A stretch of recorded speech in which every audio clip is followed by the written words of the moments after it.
The air conditioner's gone off. How good is that? So you'll actually be able to hear.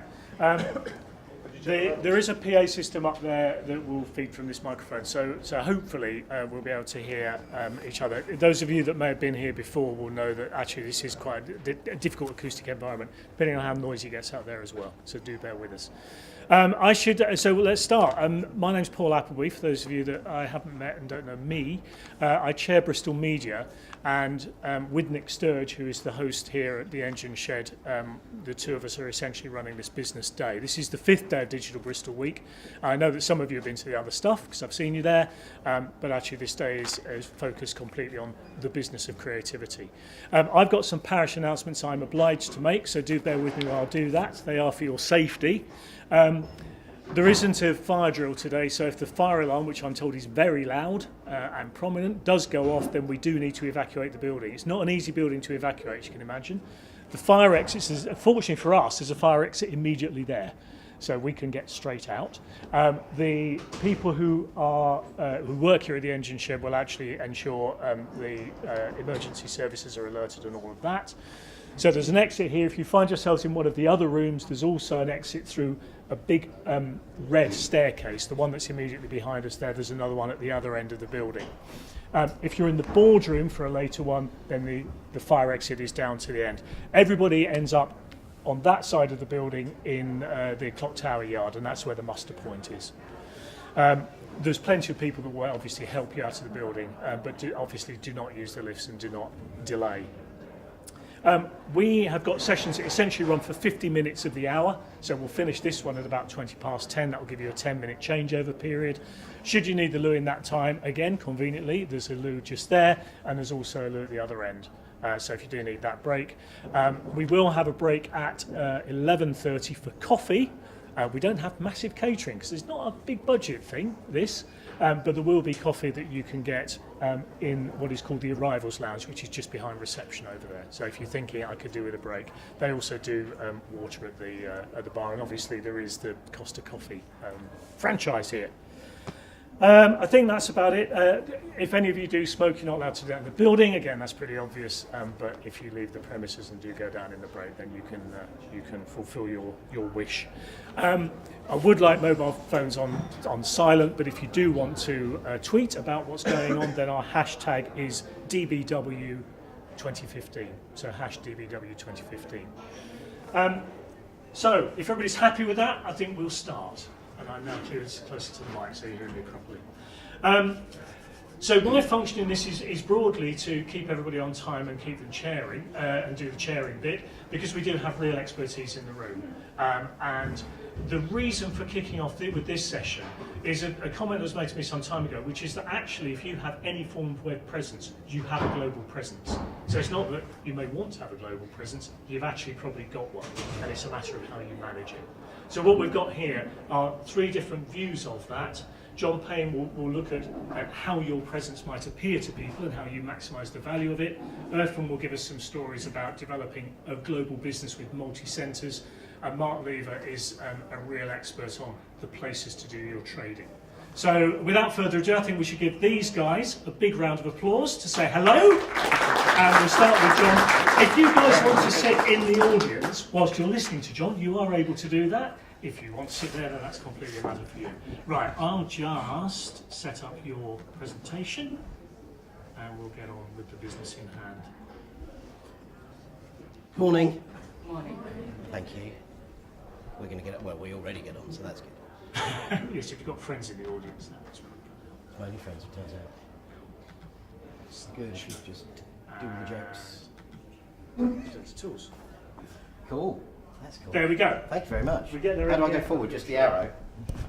Okay. The arrow. You can hit the arrow, you can use a trackpad, and that's actually a remote, which will move the slides on or back. Brilliant. Excellent. This is made by Apple. So. Yeah, I don't. We can't afford Apple. Hello again. I'm John from Noisy Little Monkey.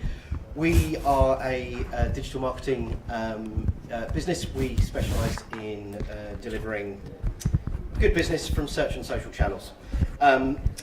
Paul's asked me to speak this morning. It's always difficult being first because hopefully I'm not going to contradict anything these guys say too much. But Paul's asked me to speak this morning on getting the most out of your global presence. We are increasingly, however much, as Paul and I were discussing, however much you choose to believe it or not, your website is visible by everybody all over the world. So how can we get it so that if you do want people from all over the world to get in touch with you, or particular geographic regions, how can we make that happen? I guess the first thing to have a think about is this is a study that Millward Brown did in March 2015 that breaks down screen size use by device. And this is worldwide. In the UK, we don't use smartphones quite as much as we use TV yet, but because people in the developing world and China typically use phones all the time to get online, you're much more. You're in a much better position if you have a responsive site.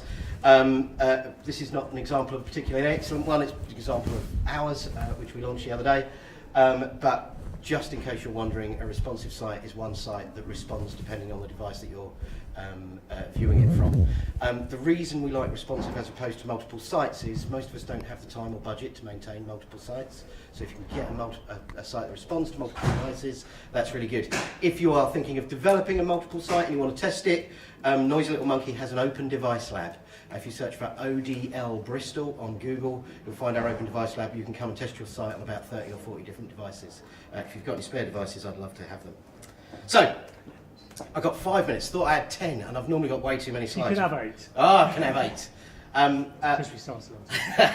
So, the biggest pitfalls that we see, and pretty much every week, is that people believe that English is their business language, and I'm sure the people who follow me are going to say something about the fact that actually we need to be culturally sensitive when we're abroad and deal with people in a language that they would like to be spoken in. We've had several people have an office in Kenya and describe it as their office in Africa, which is colonious and racist, which just and it pisses me the hell off. Translation doesn't necessarily equal cultural sensitivity, so just because you've got someone in your office who speaks French because they learnt it well at school does not mean they understand French idioms. You can make lots of mistakes, so get it translated by a mother tongue national if you can, particularly if they're an expert in your field. Text in images gets mixed. This is a website that we did yonks ago, and we had to pay loads of extra money to have the translation company translate our Photoshop files into the right language. Don't translate your website and forget to do the images, it's really annoying. And a lot of people think that Google knows who your target market is. It doesn't. We can give it some really clear signals. So, and I wanted to give you something to go away with if you are thinking about how can I launch into other countries. I wanted to give you something that gives you best practice. I'm not going to go into this in too much detail because it's quite complicated, but there is a link on the slide before that takes you to Google's best practice setup for this. But broadly speaking, if you have a website that targets English speakers in Great Britain, there should be some markup in that very top first 3 lines of that when you look at the code that says we're targeting EN-GB, that's English speakers in Great Britain, not the UK. The UK doesn't exist as an ISO 9001 code. And then you can, if you are targeting, let's say, German language speakers worldwide, you can set up a little code that says there's an alternate language for German speakers worldwide. I haven't got DE, I've just got DE, German speakers worldwide. And if I'm targeting English language speakers in the US, it's ENUS. If you're targeting Spanish speakers in the US, it's ESUS. Make sense? I'm sure you're all going to go and implement that when you get back, but if you are thinking of doing multilingual sites, don't forget to do that. It's really, really easy to do, but you just need to think about it beforehand rather than launch the site and then try and nail it on afterwards. For those of us who aren't necessarily trying to build their business externally, Google talks a lot about NAP, name, address, phone number, being consistent across all of the citations of your business online. So on Yelp, on Foursquare, on Google Maps, or when you're mentioned in the press, all of that kind of stuff. NAP being your name, address, phone number. We take it one step further as Pierre Farr of Google Webmaster said the other day, name, address, phone number, opening hours. Make sure you've got your opening hours on your website because Google wants to find it out. So if you search for Noisy Little Monkey opening hours, or if you search for Noisy Little Monkey, it will show you a little thing in Google here that shows you whether or not we're open. Doesn't really matter, we're an online marketing company, but lots of other people will need that sort of level of detail for their business. If you don't do that, Google might well start showing adverts down the side here when people do branded search for your business. So if you want to get rid of those adverts, make sure that you've got your Google Plus page up to date with your name, address, phone number, opening hours, and publish your blog posts on it. That probably is about as much as I can squeeze in. Oh, I've gone too far. But if you want the slides, you can tweet me. I don't really know how to work them, mate. What happens? Oh, look, there's one. There you are. I bet there's an F5, is there? No. That's the brightness. You can make it brighter. Tweet me and I'll send you the slides. Cool. Thank you, John. Right. Okay, so there's some really clear stuff. We will follow this up in the panel, obviously. So it's not just a matter of having to tweet John afterwards. The fact is that we can actually have that as part of the discussion. So if you've got any questions about how to do this, what's easy, what's difficult, then let's get that underway. Okay, next up is Eartham Watkins from Cool, who at the Sparky Awards at the end of last year got the award for, and this is an interesting one, totally killing it. Totally killing it. So, Eartham, tell us your story. Is that a negative thing? Totally killing it or positive? No, I don't know. it sounds quite young. Yeah. It's the young thing. Wrong demographic. Yes. Hi. My name's Eartham Watkins. I'm the CEO of Cool. Cool is Bristol-based. And what we do is we build some technology that identifies video content and tries to serve the right ad at the right video at the right time. We deliver about 15 billion videos every month across 150 countries. That's what we're sort of processing through our system right now. We employ 31 people here in Bristol. We've got 8 people in London. We've got an office in New York, we've got an office in San Francisco, we've got an office in Santa Barbara, which is a little place in California as well. And we're growing rapidly. We're adding another 30 people to the team this year. So, I like to think Cool is a sort of vibrant global business that we're building out of Bristol, and we're very proud to do that. What I want to talk about really, and what I've been asked to talk about, are the challenges of building a global business out of Bristol. We're very proud that it's out of Bristol, and actually you can build a global business from anywhere. That's what I love about the internet. It facilitates that expansion and that ambition. Cool started off. I started Cool with the end in mind. Cool was always going to be a global business. It was always going to be, this billion-dollar company. That's how I wanted to be. I wanted to have the swagger of Silicon Valley with the intelligence of Bristol. So and the attitude of Bristol as well. So there's no God-given right just because you work in Silicon Valley that you should be, pioneers of the web. That's just ridiculous. It's just a recent phenomenon. We work equally hard and we have just as much intelligence. It's about having the swagger, ability, and self-confidence to go out there and make it happen. So when you actually go and meet lawyers and start talking about growing your business globally, they scare the living daylights out of you in terms of the risks and pitfalls, what you should do and shouldn't do, and all the implications of what. And don't get me wrong, that's their job. It's good to do that. It's good to sort of. Then you need to filter in, the pragmatic approach to sort of growing your business as well. 80% of our revenue comes from the US, and we have 5 people over there right now. So when I talk about New York office and San Francisco office, there are one person in New York, 2 in San Francisco. Couple of people in Santa Barbara. We are going to grow that out, but actually, as I say, sort of a big chunk of our revenue already comes from the US. All of our contracts are governed by, British law. We're headquartered here, so why would I want to sign up to some sort of law in the US that governs our contracts? American companies will sign contracts that are UK based. Again, there was a bit of advice we got early on saying that they wouldn't, but actually the world's changed. They do. The biggest issue and challenge, and we acquired a company over in the US as well to sort of to get us going. That was an interesting experience. It was sort of semi-successful. we learned a huge amount. It was a tiny little business over in Santa Barbara that we acquired, but we did learn a huge amount in terms of employment law, contracts, how to pay people. So there's I can't cram all this into sort of 5 minutes, but I'm a very open, transparent individual, and we're an open, transparent company. So anybody wants to chat to me about the failures we made, I'm very happy to talk about that. This isn't. A lot of people like to talk about the successes, but no one learns from success. It's the scripts we made along the way. They're the ones that are far more relevant. Raising money, employing people, assuming that because you've got a California company that you can pay somebody in New York. You can't. We had a company in California paying our staff, not paying them, but processing the payment of them and doing the pay slips. Apparently they didn't have a license to function in New York. So we couldn't actually. I just thought it's the US, so come on, you just want to process a payment.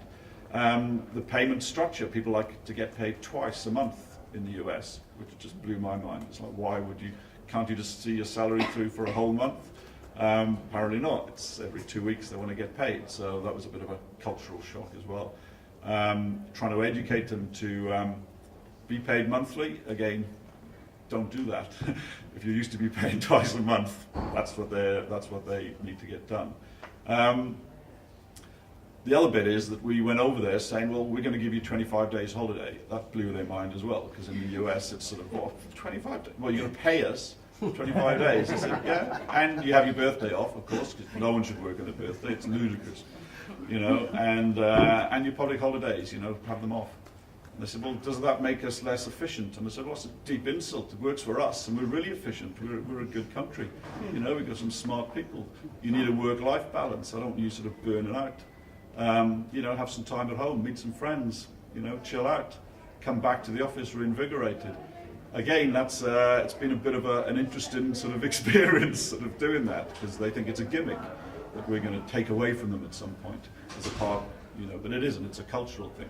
So again, it's my advice is, if you're going to start a global company, start a global company. Don't try and shoehorn global ambitions in, halfway through your journey. And if you're not going to start a global company, that's brilliant. Don't. But if you are, then just go for it. Do not be scared. And have the swagger and ambition, and it can be achieved. The intellect that we have in Bristol is phenomenal. The talent pool that we're working with is absolutely great. We're building world-class tech, used by Google, Facebook, Yahoo, and all of that homegrown here in Bristol. So don't be phased by the scale that's put in front of you. Take things baby steps, manage the risk, of course, make mistakes. What's the worst that can happen? But actually, as I say, go about and and get on with it. And there's plenty of advice and talent in Bristol for you to plug into, and certainly I think if we help each other as Bristol businesses, I think that we really have a great opportunity to compete with London, beat London in certain areas, and certainly compete globally. Great. Cool. On that note, thank you. Thank you. Good. Okay, so think through those questions. Is this, first of all, are you hearing this okay? You're hearing all right at the back, brilliant. Because that's a major achievement in this building, so we can be happy with that from the word go. Now, Earthen mentioned advice, and I won't spare Mark's blushes, because I will say that Mark is somebody I've known for ages. I'll get you the right size of... Oh, no, that's fine. That's okay. I'll explain. Because, and in that time, the advice that I've heard from him has always been, he's kind of out there on our mutual behalf, exploring the world, travelling rather a lot, it seems to be now, but actually coming back with those absolutely crunchy pieces of market intelligence that means that we can collectively tap into that knowledge and start delivering on that global scale. So thank you for doing that, and tell us what you do.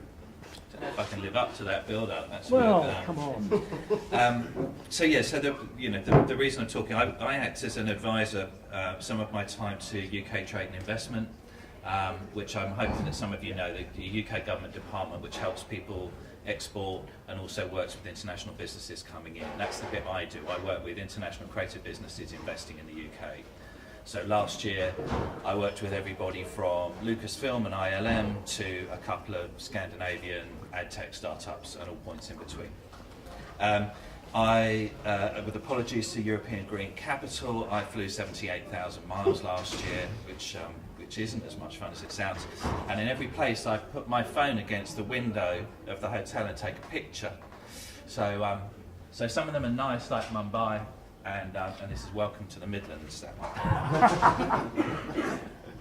And those of you who have known me for a little while will know I ran schemes out of here, out of Bristol into the US, into China, and specifically into Singapore. So this internationalisation of business is something I've done for quite a long time. Paul asked me to talk about Bristol, which I slightly kind of went, I'm not sure I want to actually. Because in some places, in some ways, geography matters more to politics than it does to commerce. And Irvin said a little bit about this. If my American clients say, can I hire people? Can I sell to people? Can I get places from here? And then the last thing they worry about is the quality of life and all of that other stuff. And actually it's much more about where can I do business best? Increasingly, when I say I'm from Bristol, people know Bristol now. And increasingly they talk about digital and innovation, whereas before they'd always talk about natural history. So it definitely, this as a place is definitely, much, much more recognised than it was previously. But actually, let's not get too hung up on it. It's about, can you do business from here? Have you got something that's really good? And to many people outside of the UK is London anyway. My Japanese colleagues would regard an hour and 40 minutes on a train as their daily commute. It's about what you got, not necessarily where you are. Although, outside of that, this whole kind of clustering, everybody working together and collaborating is very important, because that helps you grow too. I thought I'd also talk about what is it that we sell as a country. So I travel to all of these different places and I see people buy into the UK for very, very specific reasons. And as far as I'm concerned, these are the specific reasons that they buy into us. It's about a global perception of quality and integrity. In pretty much every creative discipline, if you think of some of the most famous brands, they are British. 9 of the 10 best-selling albums of the year last year were British. I was in Mexico 2 weeks ago. Every day, between 10 and 11, one radio station plays an hour of the Beatles. Every day. It's extraordinary. But you think of the Beatles, you think of the BBC, all the people in the Daily Mail and the Daily Telegraph who slag off the BBC clearly don't travel enough, because that is a brand that really, really exemplifies the UK outside of the UK. And then there are other people, Vivienne Westwood, Zaha Hadid, take your pick. They buy into unorthodoxy and innovation. Unorthodoxy is something we talk about quite a lot in Bristol. They buy into a different way of creative thinking, and they come here for that. They like the way that Brits think creatively. When I was in Japan recently, everything that had a Union flag on it was meant to symbolise punk or rebellion. Every shop that had a French name was meant to symbolise sophistication. It's very interesting. They buy into design and user experience. Lots of the American corporates have set up R&D labs here, especially in mobile, because they think we do that front-end design much better than others do. So we've worked with Yahoo and Google and all sorts of different people recently. And we're very good at IP and brand narrative development. That could be advertising brand, that could be content. And I decided that James Bond exemplified all of those things. This is a phrase from Douglas Copeland, the author. He wrote lots of phrases about the internet, and I quite like that one. International successes. So I was asked to give some examples. Irvin's given a great example of his. Others that I've worked with, none of whom are Bristol, because I decided that was the fairest way. I was in Mexico with a company called Culture Group from Cardiff. They now have 65 people in Mexico as a digital agency. Again, they had an M&A which they went through to establish themselves. Another digital agency called Reading Room started in Manchester, expanded to Sydney because one of the principals moved there and now has offices 4 in Australia, one in Hong Kong, one in Singapore, one in London, filled in all the gap in between. Company called Eutechnics, a games company in Newcastle, who make the kind of NASCAR racing games. So they're based in Newcastle, client is US, all of the CGI production is done in China. A company called Pawprint, who are a recent UKTI. Tiny games company in Chester, worked with UKTI, got given money to go to Gamescom, GDC, and then out to G-Star in Korea, and did a deal in Korea for about £30,000. Not a big deal, but actually it was their first international deal, so they're on the track. So it's, it's very, very possible to be international. It just you need to be here. And local examples. Icon is a great example, a TV company that grew through the recession because 70% of their business is done in the US. Because 10 years ago they put a lot of effort into those US relationships. Aardman, Japan is the biggest place for Shaun the Sheep on earth. And who else? New Design, Adam from New Design, you've probably all seen him. He started that ambition, right, this is global from the beginning, so he now lives in Hong Kong, office in Hong Kong. Shenzhen is where they get made, and distribution in Japan and the US. And he started out at the Pervasive Media Studio. So opportunity markets, can't really go into very much detail. One thing I would say is about kind of process and proximity. We live in a globalized production line now. If you work in animation, or you're working in CGI, you're working in visual effects, it's highly likely that not all of the work that you're working on is done in this one place. So it's not just about trading abroad, it might be that you spread your production chain abroad. I was in Los Angeles with a visual effects company, and they have LA, Vancouver, they now have London, but they also have Singapore. Or a big post house like Deluxe have 1,000 people in Pune. So they move all of their work to a lower cost centre, but not necessarily lower quality. Irvin's talks about the US, highly competitive, big market. I was in Mexico. You wouldn't think of Mexico as an interesting place. 73% of mobile is owned by Carlos Slim, so that's a dominant player. But they've just enshrined the right to connectivity in their constitution. The Virgin Media have just opened there, so mobile's suddenly interesting. They're a gateway to Latin America. Brazil, everybody talks about Brazil, but I don't know how many people have done work in Brazil, and there's a big taxation issue in Brazil. We often look that way when Europe's here and it's 300 million people with exactly the same legal framework. You have to localise into a few languages, but actually it's close and it's manageable. In Asia, hopefully some of you are going to Shanghai in the next couple of weeks, but China is hard. I've been doing China for a bit, it's really hard, and you need a partner. And you need to understand that a contract is a snapshot in time rather than a binding document, and you need to go back and go back and go back. I like going to Japan because I think we share a similar sense of humour to the Japanese. You'd find it hard to say, but I have a great deal of fun in Japan. Southeast Asia, Paul and I have done some stuff in Singapore. It's a great place to hub into a different market. Indonesia is an extraordinary place where the middle class is growing incredibly fast. Social is incredibly big, and so many people will have mobile phones in the next 5 years and want to use mobiles and not PCs, not laptops. So that's a big market. You have to work out how to get into there.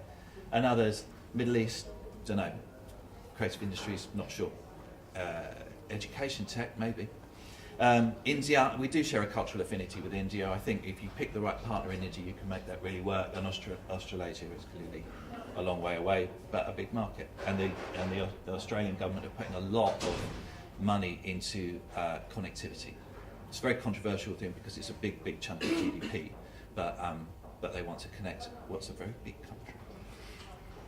And one thing, there was a mention of language. It is an advantage that many, many people speak English as a business language. It's not necessarily how you should present yourself. You have to be sensitive. But the fact that we sit here, so I've done lots of emails to Japan this morning, and I'll do some more to Los Angeles at the end of the day, and it means my day's reasonably long, but not unmanageable. But we sit in the middle and able to work both ways, and people will speak our language. So kind of key considerations, very, very obvious. Don't just turn up. Don't just get on a plane. Know why you're there. Know who you're targeting. Know what kind of model that you want to. Is it a direct sale? Are you trying to license? Are you trying to find a partnership? And know that what you have matches to market opportunity, and if you can't answer all of those questions to begin with, either treat it as a scoping trip or don't go. It takes a long time. You have to, you know, some places they do want to see you 4 or 5 times. The 4th time I went to Singapore and I was doing a project with the MDA, so the Singaporean government, there was a noticeable change in attitude because I had proved that I was committed to going back and back and back. And that's very true of China as well. But it will take resource. You won't just pitch out. You might just pitch out there and get a deal, but actually you'll probably have to do a few different things. And respect, business culture is different. People work in a different way. In some ways, because we're Brits, we're reasonably empathetic, so we're quite good at matching, at mirroring what other people are saying, which Americans are less good at. They expect everybody to want to do the deal now, and other people find that very pushy. And the most important thing is to leverage all and any support, and that's not just about money, but money would be great. So if you can borrow some UKTI money to get yourself on a plane, great. But the most important thing is to get yourself in front of people. So if you can find any way of networking or getting yourself in front of people, because you've got to put yourself in the way of opportunity. So anybody who can take you to a meetup, take you out for a drink, take you to an informal dinner, take you to a meeting, always take any meetings, you don't know what will happen, get yourself in front of people. Sorry, I was amusing myself in an airport. Those are my contacts. There are some more views of India and Portugal. I have loads of those. And those are my contacts. Cool. Great. Thank you. Thanks, Mark. Right. Okay. I have to say I'm very impressed by the timekeeping. It is exactly 10 o'clock. So if I can get you back up here to the front. That was, I think, brilliant, multi-dimensional, but with some common themes. So questions for these guys, either individually or collectively. You are business people, you want to work in business. What things do you want to know from the brains that we've got here? I said that up too much, didn't I? Right, okay, first question down here. Can I ask Noises Monkey, when did you launch Noises Monkey? And sorry, I'm asking the wrong, I want to ask Cool. Sorry, I was going to say. Being Sorry. faux pas, I'm looking Okay. at the wrong name. When did you launch Cool, and at what stage did you take it out abroad and start? 2008 is pretty much when I started it, and it was about 2010 we went to the US, made so many mistakes, didn't have a business model, overly ambitious, too much swagger, not enough intelligence, and so it's been a real roller coaster ride, as most startups are. So 2008, but it's only really in the last 2 years that we've really accelerated. So it's gone from, put some context on it, no revenue, help, we need more money, shit, we run out of money, and we're tracking we'll do about 70 million this year. So, and then suddenly, whoa, lots of money coming in. So, but it's been tortuous years of failure. So there's the dose of realism. Mark, is that something that happens a lot? I mean, that curve, it doesn't all just happen. As you say, you've got to put the effort in. So what is the expected kind of return on investment time? I don't know that there's an average, but it is about that legwork. I mean, it takes an enormous amount of time and getting in front of the right people. The hardest thing when you arrive in any place is getting in front of the right people. So many of the people who arrive into the UK that I work with, especially in advertising, ring me up after about 3 months and say, nobody will take a meeting with me. I just can't get into these people. And it can be just very hard to get yourself into the right space, even to pitch your product, let alone whatever. So it's about persistence and anything else. I totally agree. I mean, somebody once said to me, no one cares about your shitty little startup, and I think that's a really good life lesson. They don't, you know, when you start off, your friends and your family go, that's a really good idea, that's great, and then your mates will tell you that's great, and then somebody else gives you a bit of support. You get out into the wild world, no one gives a monkeys about your little startup. There are thousands of little startups, so the only one who does is you. and you're going to get knocked back and knocked back. You're going to fail. You're going to do all these things. You're going to keep going. But you know, if you keep that in your mind, that no one really cares. There's a lot of platitude. There's a lot of people who will want to work with you because they'll take some investment money off you whilst you grow the business. They don't really care. You know, some of them might if you're lucky. But bottom line, the only one that cares is yourself. You just got to keep going. That's the one lesson that I would say is if you're thinking of starting a business, you know, don't believe the hype. Questions? I'll ask them if you don't. That's a promise, right? So I've got a question, possibly for all three of you, about the language you use on your website. If you're, say, aiming at English speakers in the UK and the US and possibly Australia, do you think you have to have 3 different websites, or if not, should I use American English, UK English, or does it not matter? It depends often on what you're selling and what the competition are doing. He said, giving you a load of flannel, but I'm in SEO, so that's my job. But partially, in my experience, the more you can pander to the people who are just kind of flitting by your website and arriving, the more that works. So, and interesting, you were talking about in Japan stuff with a Union Jack on it stands for punk, and often depending on which side of the Mason-Dixon line you are, the Union Jack will stand for a couple of things like hard work and that kind of stuff, or you know, weird comedy. So sometimes you can get away without doing it, but if your competition have 3 websites that are targeting those different things with different offices and all that kind of stuff, you need to be trying to keep up with that tiger, if not outrun that particular target, from a web perspective purely. Do you need a local phone number? And someone pitched me and said you have to have a local phone number, otherwise people won't do it. I didn't know if he was bullshitting me. If he was in SEO, he was. Yes, because we're full of it. He was in sales. Oh God, it's even worse. It depends. So from a web point of view, Google wants to see a geographically targeted phone number to the town where you claim to be in. But from a human being point of view, I don't know. If I know the companies in the UK and I'm prepared to be dealing with someone in the UK, you know, 44 whatever is fine. Can I ask you a question? How easy is it to connect to that we're part of this big UK project? I mean, it's very big now with UKTI. Creative industries has been recognised by government as being an important thing. But how easy is it to connect in? I mean, Irfan, it seems to me you did quite a lot of stuff off your own bat. Mark, you've been involved in this all the time. So can I have a perspective from each of you on that? I think we've definitely leveraged UKTI, and I think that working with the local sort of embassies and working with the teams there, I went to China and on a sort of trade mission, you know, which is backed by UKTI, which was very interesting. And in New York and in San Francisco, I've plugged into the local sort of entities there. I've not used them as much as I should, or I could have, but they're definitely, it's easy to get access to. I think it's hugely valuable. But it's the follow-up. It's the sort of it's the tip of the iceberg. You know, so if you go in there and ask for help, just be prepared to have the whole structure around you to actually follow on with that support and execute against it.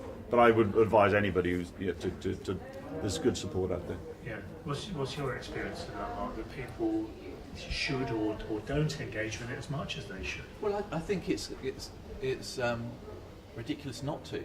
In some ways, you know. It's free to you, and often there's resource and support. I think the places where it works best is the places where government alignment works really well. So in China, you know, we did a big event in Qingdao last year, and we signed there a framework political agreement between Chinese government and UK government, and some key Chinese companies like CCTV and Tencent and others. And on our side there was kind of BBC Worldwide and All 3 Media and people like that. And in some ways it was just a bit of paper, but actually this is a place where the politics really, really matter. And if you're in the right bit of the right box politically, then then it really works. And so that's a place where aligning with UKTI and the UK government could help. I know that from doing events in India, if you have the little badge on it, people turn up and they take your meeting because they still have this kind of idea that the British government is something that you need to be talking to. In other places you might not need so much help, you might just need a plane flight, but generally we'll probably try and do a little networking event. You know, we'll do a big event in LA at the end of April, and that's what I mean about access.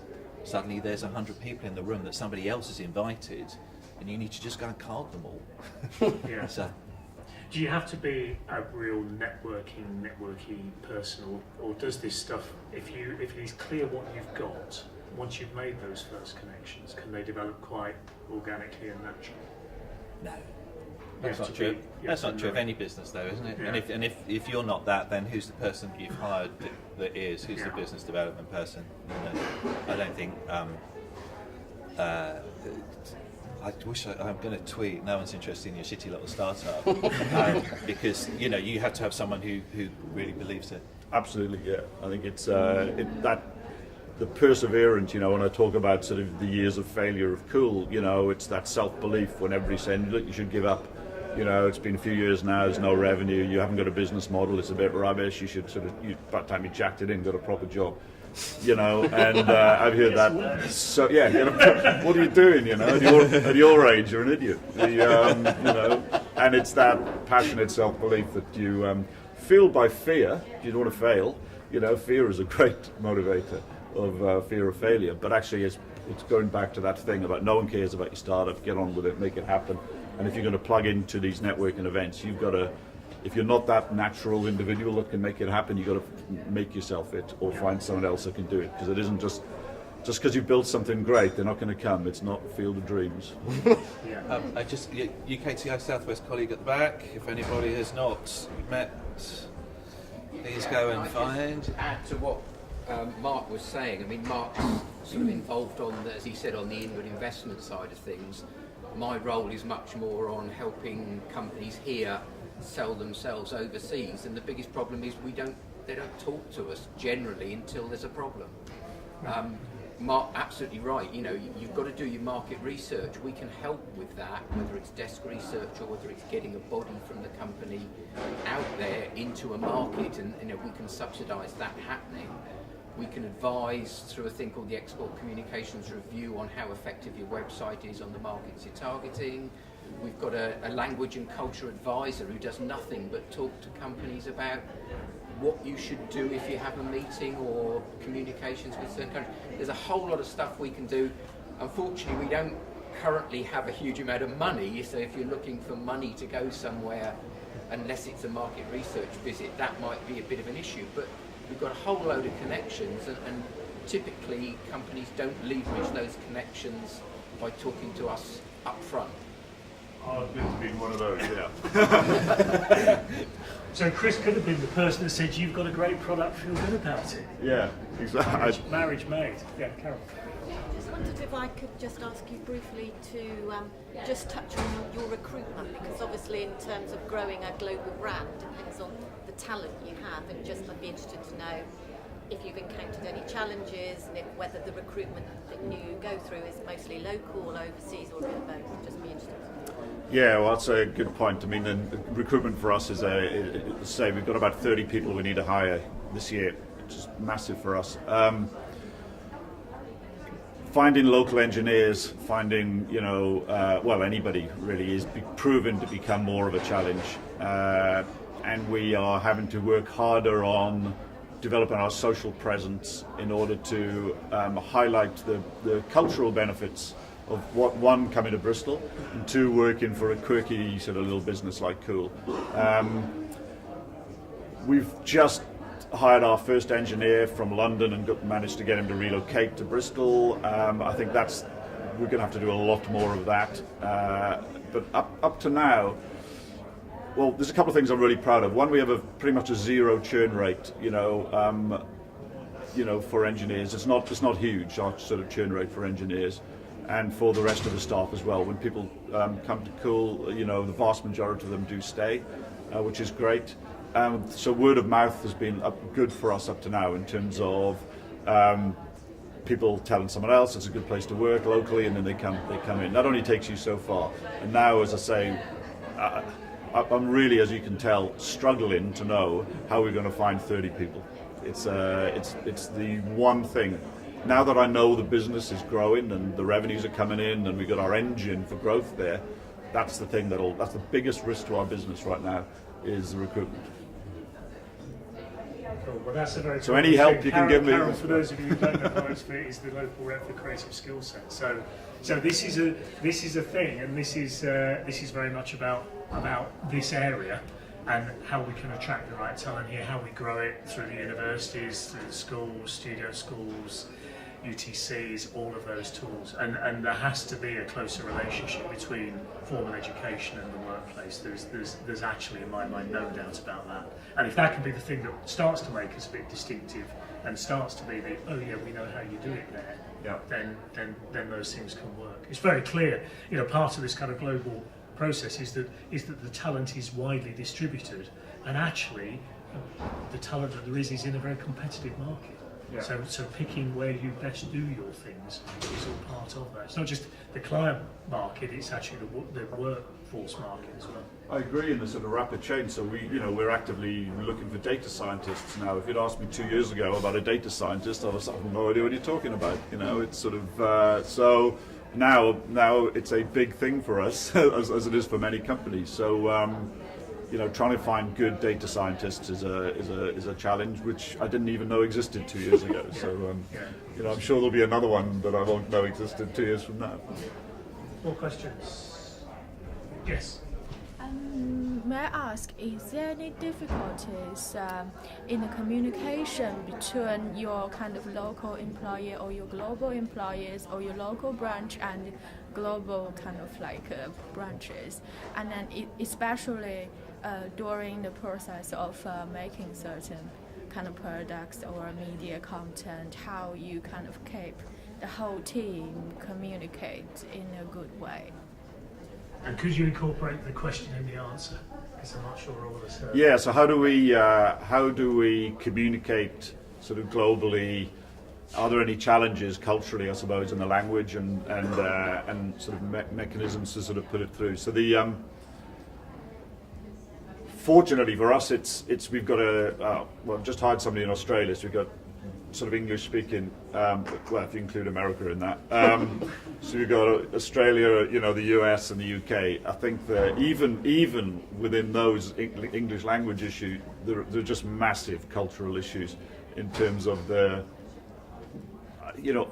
I love sort of irony, and sarcasm, and that doesn't translate well to America sometimes, and to my colleagues over there. So, and also the sort of social aspects of politeness as opposed to directness. And when you think you've said something that sort of, and you've got that point across, actually they've read it as something absolutely completely different. So there's definitely the cultural stuff that.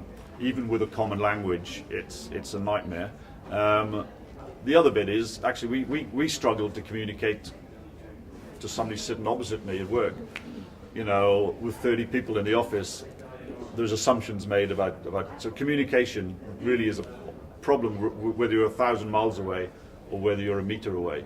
And it's again one of the biggest challenges is sharing more information in a way that people can understand and not making the assumption.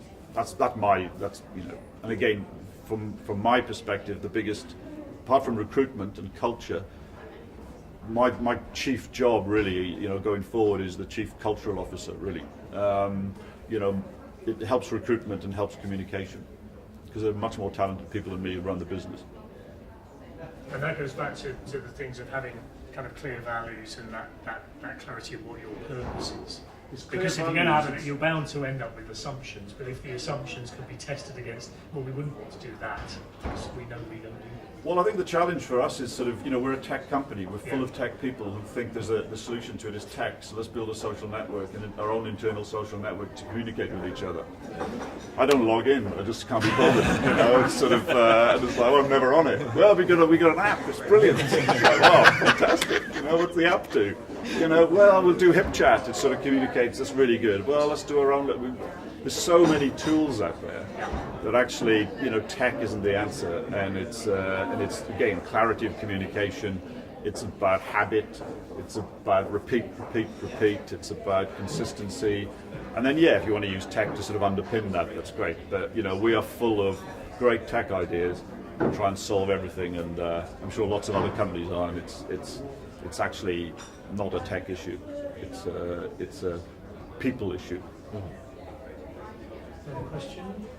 Okay, can I offer one? Just about a way of a kind of wrap up for the session, as we should finish now. John, you talked about the rise of mobile and people looking at digital content. Were websites is now mobile. There's clearly a dynamic where mobile devices will just overtake traditional telephony, and smartphones will overtake the concept of a phone globally.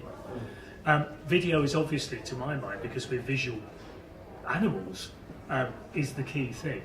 So do you have a thought about kind of one-liner about the purpose of this and the potential for each market? Because the things that each of you represent are you know, these are big dynamics that are going on that won't stop. So how best can a company that's thinking, do you know what, we should be a bit more widespread than we are? What's the kind of, if you like, the theme for doing that? What's the dynamic out there globally, Mark, that you think is the most important one? Is it mobile? Is it video? Is it that we're actually coming into the same space as more middle class people? I'll start with you. Great. Then you can get some time to think about that very long question. So I'll put you on the spot, Mark. Which bit of that question shall I answer? One thing. No, I mean, I think that there are. Mobile is key in the way that it's changing distribution of content and advertising. Distribution of advertising or targeting of advertising. I suppose are the three areas where I see lots and lots of stuff, because. So in advertising in the UK, about £17 billion per year, 6.4 billion of that is digital now, and mobile has doubled every year for the last few years, and that dynamic's happening all around. So suddenly there are a whole load of businesses delivering advertising to mobile that didn't exist 5 years ago, and a market that didn't exist 5 years ago. And if you think about that in different places, you mentioned Kenya. Kenya, everybody does banking over a telephone via SMS. India will see a massive explosion of smartphones over the next few years. Maybe not iPhone 6s, maybe kind of Nokia X's or whatever are lined down, but there's a gaming market there, which is now kind of growing. Indonesia is the biggest place for Twitter outside of the US. You know, so there's a whole bunch of dynamics which are driving people back to these devices, which are generally mobile, because the mobile does more for them than a laptop or a PC does. And then there's the functions on that they want. So they want to communicate with their friends, and they want to do some banking, not necessarily make a phone call. And then there's a whole bunch of business models under that, which is, okay, so how do we fund that, which is generally somewhere linked to advertising. So how do I make sure that my ROI on my advertising to 200 million Indonesians? So all of those different business dynamics create opportunities in which there are big corporates kind of going, oh shit, we need to do some big open innovation strategy and get people in because they don't have the answers. Or there are a whole load of people all sitting elbow to elbow in a coffee shop, or chief executive, they're a little startup, but one of them or two of them will really kind of grow. So I think it's that change in the digitization of personal communications. And then there was just a figure I was looking at. I was researching something yesterday that iPlayer delivers something like 234 million program requests per month, and 107 million of those are to mobile or tablet. That was 2014, and that's us. So that's a massive change. And again, if that dynamic continues to change, and you see companies like, I worked a lot with Maker Studios in LA last year, now in Soho. They serve 5.5 billion videos across X number of YouTube channels by just aggregating people like PewDiePie. Your children will know who that is. And Yogs, Rich and Yogs, who are here, and selling all the back end of it. And I was in their office in Culver City the day that they sold to Disney for $500 million. Again, a business that was 3 friends who did video vlogs on YouTube 3 years before that. So I think that's the dynamic. Yeah.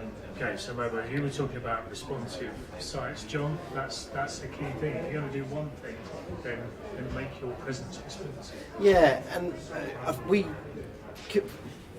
working with businesses of all sizes, whether it's a start-up or whether it's, you know, somewhere with multiple branches across the world, the thing that I find most startling most often is the fact that they don't know what's working.